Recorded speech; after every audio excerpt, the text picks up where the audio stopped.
नमस्कार दोस्तों, स्वागत है आपका हमारे चैनल पर। और मैं उम्मीद करता हूं कि आप सब अच्छे होंगे। लोग हाई रिस्क के रिटर्न होने के लिए बेसब्री से इंतज़ार कर रहे हैं और काफ़ी लंबा समय हो गया है।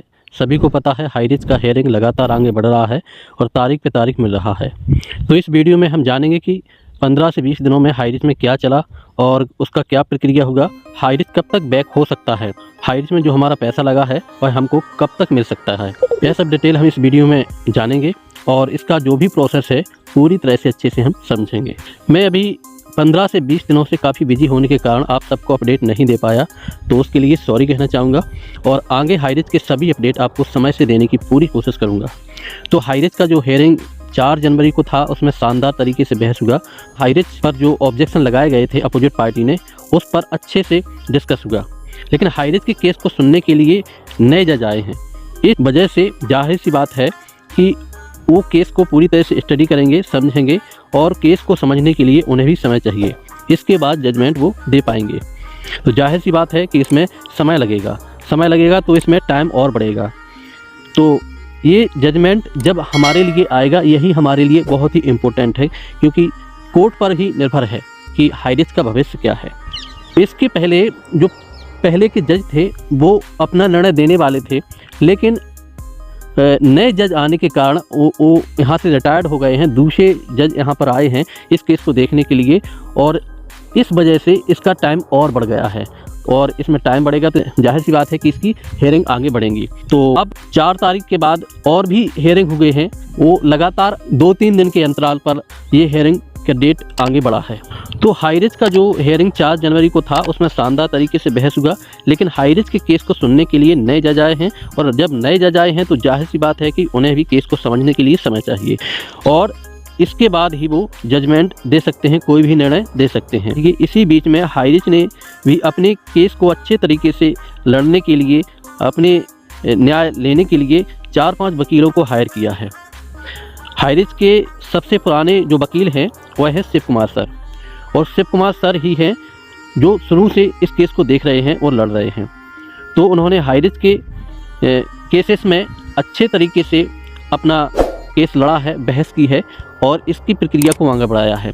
इसी बीच में उन्होंने हाई रिस्क के कम से कम 5-6 केसेस में बेल भी दिलाई है और आगे उम्मीद है कि वो पूरी तरह से हाई रिस्क को फाइनल करके हमारे सामने ले आएंगे, क्योंकि ये एक बहुत ही काबिल वकील हैं। तो जो शिव कुमार सर हैं उन्होंने हाई रिस्क के 30-35 केसेस में लगातार अच्छी तरीके से काम किया है और कम से कम 5-6 केसों में उन्होंने बेल दिलाई है। सबसे इम्पोर्टेंट हमारा केस है बर्ड्स केस, और अगर इसमें हाई रिस्क केस जीत जाता है तो आप यकीन करिए हाई रिस्क कंपनी को वापस आने से कोई रोक नहीं सकता। तो हमारे लिए आगे के जो भी केसेस हैं वह सब क्लियर हो जाएंगे, बस ज़रूरत है बर्ड्स एक्ट को क्लियर होने का। तो मैं आप सबको बता दूं कि 4 तारीख को जो हेयरिंग हुआ था उसमें शानदार तरीके से हमारे वकीलों ने बहस की और आप सबको पता होगा कि जो हाई रिस्क के जो अपोजिट पार्टी है वह एक रिटायर्ड कलेक्टर हैं मिस्टर बालसन सर। उन्होंने ईगो में आकर हाई रिस्क के ऊपर केस किया था और उनका कहना है कि मैं हाई रिस्क को कभी वापस नहीं आने दूंगा। इसके लिए वह तरह तरह के हथगंडे अपना रहे हैं, लेकिन पता नहीं वो ऐसा क्यों कर रहे हैं। फिर उन्होंने एक याचिका और दायर की थी। उस याचिका में उन्होंने पूछा था, उन्होंने जिक्र किया था कि जो हाई रिस्क के MD CMD के ऊपर केस है, अभी तक हाई रिस्क के ऊपर केस नहीं है, तो इसमें हाई रिस्क के ऊपर भी केस होना चाहिए। तो इस पर काफ़ी डिस्कस हुआ और इसके बाद हाई रिस्क का नाम भी ऐड कर लिया गया, उनकी बात मान ली गई है, क्योंकि अभी तक हाई रिस्क के नाम पर केसेस ऐड नहीं थे। तो उनका यही एकमात्र मत था कि इसमें हाई रिस्क का नाम भी ऐड किया जाए। इसमें काफ़ी डिस्कस होने के बाद हाई रिस्क का नाम भी ऐड कर लिया गया है। लेकिन समझने वाली बात है कि उन्होंने इससे पहले कई तरीके के इल्ज़ाम हाई रिस्क के खिलाफ लगाए हैं। उन्होंने इससे पहले यह भी कहा था कि हाई रिस्क ने जो पैसा कमाया है वो विदेशों में फंडिंग किया है, विदेशों में इसका पैसा डाला है और इस वजह से हाई रिस्क यहाँ से पैसा कमाकर विदेश में फंडिंग कर रही है।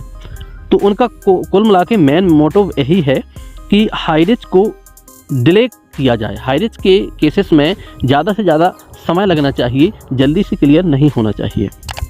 और इसी तरह वो तरह तरह के हथकंडे अपना रहे हैं, जिससे हाई रिस्क के और प्रॉब्लम्स पड़े और इसके जो लीडर्स हैं, इसके साथ जो लोग हैं, इनकी पेशेंस ख़त्म हो, जिससे ये भी अपना सब्र खो करके हाई रिस्क के ऊपर केसेस डालें।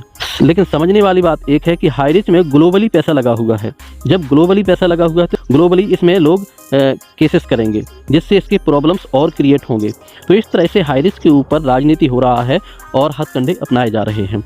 तो क्या होगा कि इससे यह है जो हाई रिस्क में ग्लोबली पैसा लगा है, तो इस तरह की प्रॉब्लम्स खड़ी करके हाई रिस्क को अटका कर रखना, इससे हाई रिस्क के जो इन्वेस्टर हैं वो अपना पेशेंस ख़त्म करके हाई रिस्क के ऊपर ग्लोबली केसेस डालें, जिससे इसकी और प्रॉब्लम्स आगे बढ़े, जिससे अपोजिट पार्टी ऑलरेडी केस जीत जाए।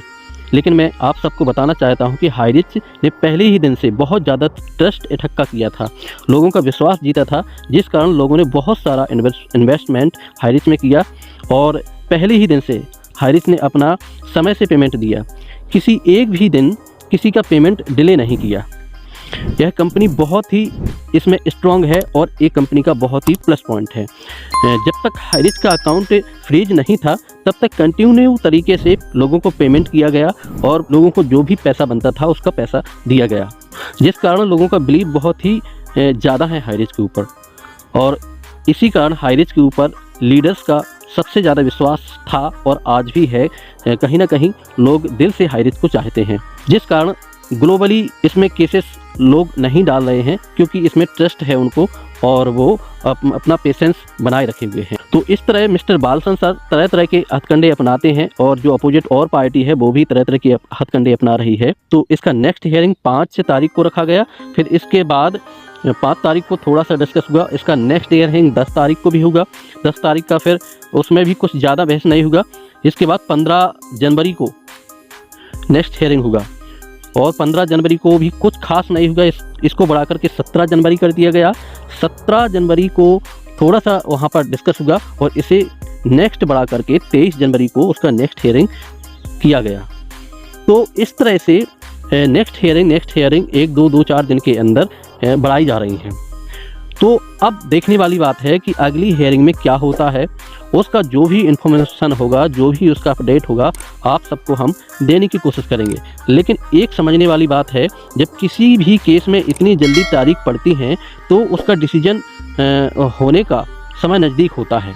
तो उम्मीद है कि हाई रिस्क का भी इसी तरह से जल्दी नेक्स्ट हियरिंग हो रहा है, तो निश्चित है कि उसका भी जजमेंट आने की उम्मीद है और यही हम उम्मीद करते हैं कि अब जल्दी ही हमारा निर्णय आ जाए और जिससे हम सबको निजात मिले और हमारी प्रॉब्लम्स ख़त्म हों।